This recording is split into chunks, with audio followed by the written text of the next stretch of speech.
തിരുനബി സ്വല്ലല്ലാഹു അലൈഹി വസല്ലമ തങ്ങളുടെ ജന്മസമയത്ത് ഒട്ടനവധി അസാധാരണ സംഭവങ്ങൾ, അനിതര സാധാരണ സംഭവങ്ങൾ ഉണ്ടായിട്ടുണ്ട്.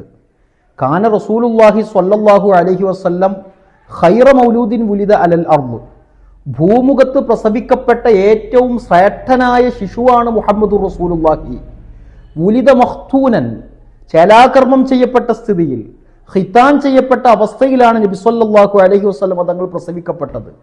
മസ്റൂറൻ, പൊക്കിൽ കൊടി നാഭിനാളം മുറിക്കപ്പെട്ട സ്ഥിതിയിലാണ്, പൊക്കിൽ കൊടി മുറിക്കപ്പെട്ട സ്ഥിതിയിലാണ്.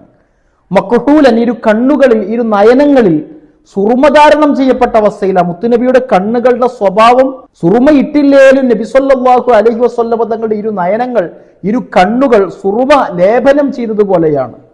നളീഫൻ, വൃത്തിയുള്ള സാഹചര്യത്തിലാണ് നബി സ്വല്ലല്ലാഹു അലൈഹി വസല്ലം തങ്ങൾ പ്രസവിക്കപ്പെട്ടത്. ഫീ ദാരി അബീ ത്വാലിബ്, അബൂ ത്വാലിബിന്റെ വീട്ടിൽ.